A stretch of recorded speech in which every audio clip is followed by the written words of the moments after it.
Good morning. This is Pastor Zach with the Goodland United Methodist Church here with your morning devotion. Today I'll be reading from Philippians chapter 1, verses 15 through 22. Some proclaim Christ from envy and rivalry, but others from goodwill. These proclaim Christ out of love, knowing that I have been put here for the defense of the gospel. The others proclaim Christ out of selfish ambition, not sincerely, but intending to increase my suffering and my imprisonment. What does it matter? Just this, that Christ is proclaimed in every way, whether out of false motives or true, and in that I rejoice.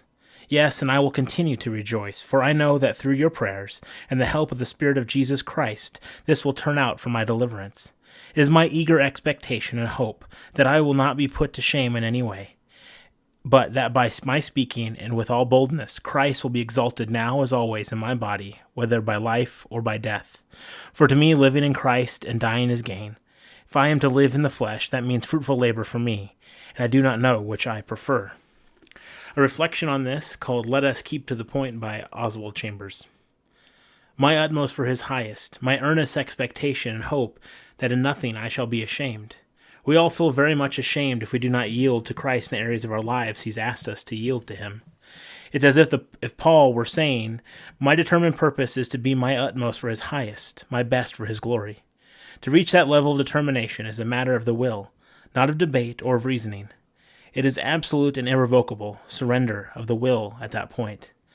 An undue amount of thought and consideration for ourselves is what keeps us from making this decision, although we cover it up with the pretense that it is others we are considering. When we think seriously about what it will cost others if we obey the call of Jesus, we tell God he doesn't know what our obedience will mean. Keep to the point. He does know. Shut out every other thought and keep yourself before God in the same one thing only, my utmost for his highest. I am determined to be absolutely and entirely for him and him alone. My unstoppable determination for his holiness. Whether it means life or death, it makes no difference. Paul was determined that nothing would stop him from doing exactly what God wanted.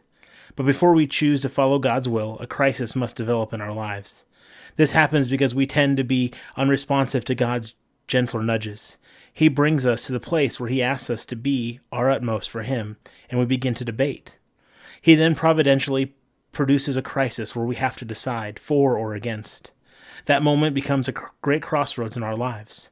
If a crisis has come to you on any front, surrender your will to Jesus absolutely and irrevocably. Have a blessed day.